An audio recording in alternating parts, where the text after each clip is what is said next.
Napoleon Bonaparte 2000 metara pred 6 galopera i nagradni fond od 200.000 dinara. Karina Nebula vodi ovu trku. Karina Nebula na čelu trke od 2000 metara, ali duga je to distance, je evo s polja prošao Titus Surumus, pa Karina Nebula, pa Glavalcourt, pa potom Distant Charm i Tadija.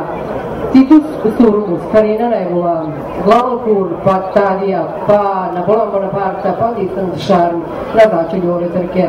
I dalje ovu trku vodi Titus Surumus, Karina Nebula drži drugu poziciju, Glavalcourt je na trećem mestu, Tadija na četvrtom, Napoleon Bonaparte na petoj, Distant Charm na šestoj poziciji, Titus Surumus na čelu, Karina Nebula polako predaje drugu poziciju Glavalcourt izbija na drugu poziciju, Titus Surumus vodi dalje, Glavalcourt na drugom mestu, Karina Nebula treća, Napoleon Bonaparte na četvrtoj poziciji, dodaje još Glavalcourt, krenuo je Kika Vujković i Glavalcourt, Titus Surumus se još uvek drži, Karina Nebula na trećoj, Napoleon Bonaparte napada treću poziciju, Karina Nebula, Titus Surumus i dalje na prvoj poziciji, Glavalcourt na drugom mestu, Napoleon Bonaparte čini se sada na trećem mestu, Karina Nebula drži četvrtu poziciju, Karina Nebula na četvrtoj poziciji, ali dodao je Glavalcourt i Kika Vujković i sada uzimaju prvu poziciju Titusu Surumusu.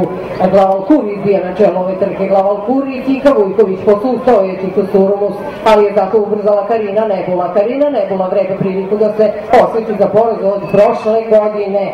Glavalcourt, Karina Nebula, Napoleon Bonaparte, Glavalcourt, Karina Nebula, Napoleon Bonaparte, Glavalcourt ipak izbija ubedljivije na čelo ove trke, Glavalcourt pa Karina Nebula, Glavalcourt i Kika Vujković, Glavalcourt, Kika Vujković, bitka za drugo mesto, Karina Nebula ili Napoleon Bonaparte.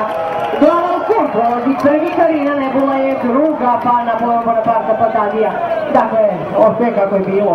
Glavalcourt prvi prošlo vrsti, Karina Nebula stigla druga, Napoleon Bonaparte treći.